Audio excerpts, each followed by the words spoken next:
Kalau kita melihat film Sunan Bonang, Wali Songo, dengan situasi yang digambarkan seperti ini, kadang kita bisa terlihat menangis, terbuka semangat.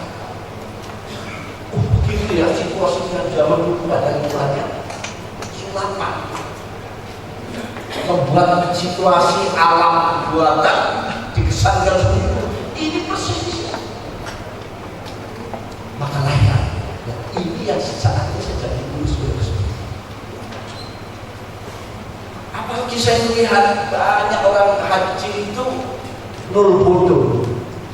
Betul-betul dia tidak tahu apa-apa hanya karena punya uang berangkat haji.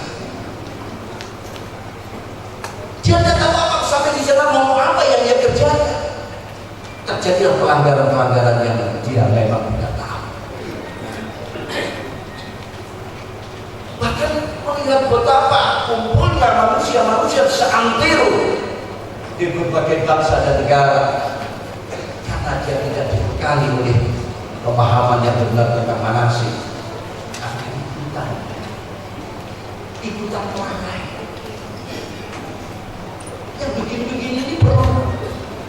Apalagi situasi saat sekarang ini haji, umroh yang sudah demikian luar biasa. Orang mendekati Hajar Aswad saja sulit. Apalagi kondisi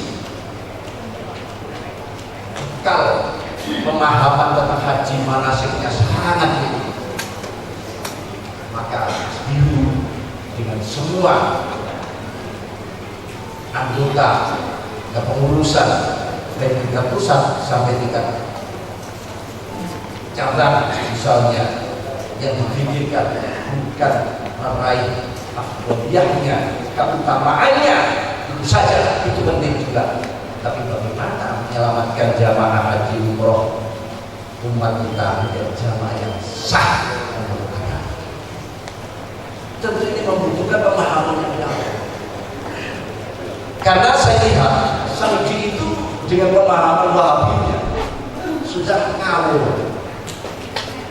Kemarin waktu tahun 3 tahun yang lalu saya lihat di Arafah itu rupa-rupanya bangsa Indonesia ini tempat wukufnya, tenda-tenda, kemah-kemahnya itu sudah dibangun sepertinya sudah kuat dari batasan. Kalau masalah mabit di Mina sudah lama.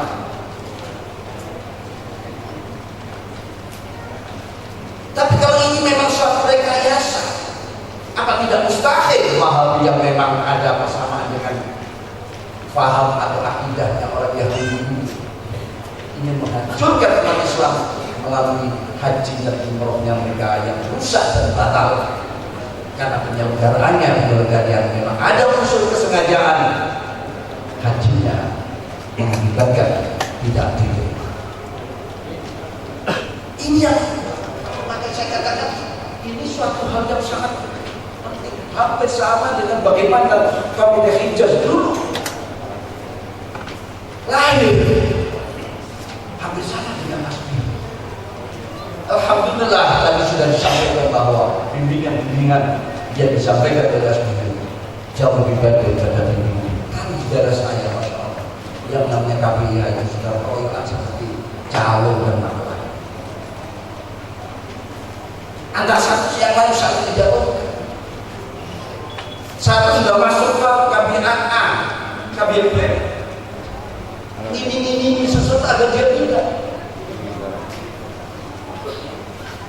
Lalu di mana nilai pelayanan ini? Nah, beberapa memang membentuk organisasi pelayanan. Jadi organisasi pelayanan khidmat. Makanya di dalam keputusan Nahdlatul Ulama khidmat masa 5 tahun sama juga tidak jauh ya. Karena tadi saya tanyakan bahwa juga adalah merupakan satu bentuk organisasi ekspor di NU yang memang mengadopsi dan ingin barokahnya Nahdlatul Ulama dan betul-betul barokah. Bagaimana tidak 5 tahun yang lalu lahir sudah punya cabang hampir seluruh.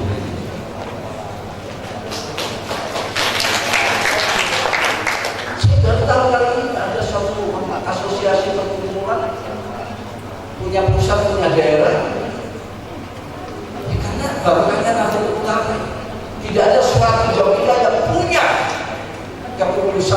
pusat sampai ke tingkat ranting, bahkan KAR seperti ini. Nahdlatul Ulama. Bahkan satu masjid bisa membentuk KAR-nya Nahdlatul Ulama.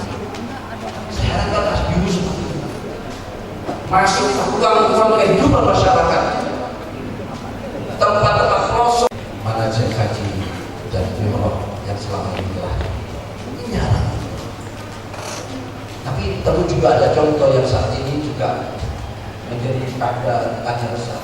Ada mungkin sudah masuk di Indonesia ini semacam BUMN atau apa PT apa. Pemerintah itu punya usaha yang mulai dari pusat sampai ke seperti TVRI. Itu tidak ada suatu usaha badan usaha yang seperti itu punya apa isinya punya kekuatan siaran sampai ke desa-desa, jaringan sampai ke kampung-kampung, pelosok-pelosok seperti itu. Walaupun TV-TV swasta punya dana yang kuat, tapi tidak. Tapi seperti kehidupan TVRI itu sendiri, sekian tulis. Dia sudah membuka diri untuk pasang iklan, dia hampir tidak ada iklan yang mampir. Ini adalah contoh dan sebagai peringatan. Jaringan yang kuat, yang merata di mana-mana dan sampai sekarang pun masih. Tapi di daerah-daerah saya pernah mendengar keluh kesah untuk memberikan gaji pegawainya saja sudah cukup banyak, aset-aset yang dijual.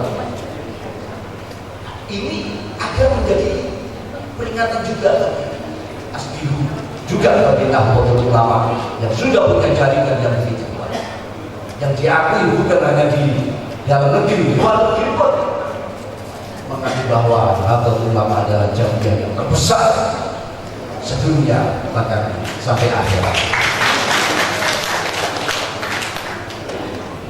Saya katakan sampai akhirat, sampai sekarang tidak ada anggota Nahdlatul Ulama yang meninggal lalu dipecat. Mereka masih ambil kita, makanya bikin Fatihah, juga rajin bacakan tahlil, bahkan di Hauli berpuluh-puluh tahun mereka masih aktif. Jadi anggota Nahdlatul Ulama atau dia berbuat Allah. Tidak ada organisasi yang bisa menyaingi organisasi Nahdlatul Ulama. Saya percaya dalam dakwah di bawah Bapak Isrofi dari Sofabil, segi syariahnya, segi pengalamannya para fiqih ulama di Tanah Suci, juga Kiai Hafid Asbadani juga punya pengalaman lama juga. Saya juga pernah di Nurul juga, dan semua di bawah pimpinan beliau Asbiru insya Allah bukan sekadar besar, tapi penyelamat umat dan bisa mampu mempertahankan barokah yang selama ini sudah dirasakan oleh nenek dan moyang kita tetap bertahan di Indonesia dan bisa dirasakan oleh umat kesembuhan barokahnya. Ada semangat ketulusan berkhidmat budaya. Saya mohon maaf, jadi saya datang ke sini sebetulnya melihat undangan ada nama Surat akhir mengucapkan nama saya tidak ada. Jadi saya ke sini itu ya berangkat saja. Ucap seperti petok, datang ke tukang sampur. Entah apa yang saya sampaikan ini cocok dengan apa yang dimaui atau bagaimana, saya tidak tahu, ya terserah. Ya salah itu undang saya. Dan mungkin ini resiko saya paksa menjadi wakil komisaris.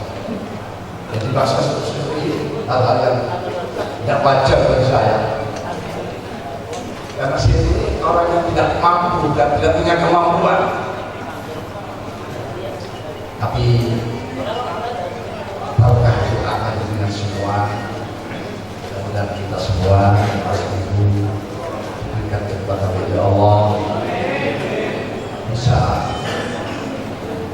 menjadi suatu katakan apa ya istilah usaha akhirat yang ad hoc di Nahdlatul Ulama, tapi tidak kalah dengan Nahdlatul Ulama yang memiliki jaringan-jaringan yang luas sekaligus bisa menyelamatkan anak bangsa ini dari kepentingan orang yang hanya mengambil untung di dalam mereka mengatasnamakan bimbingan haji dan umroh yang selama ini bertebaran di mana-mana.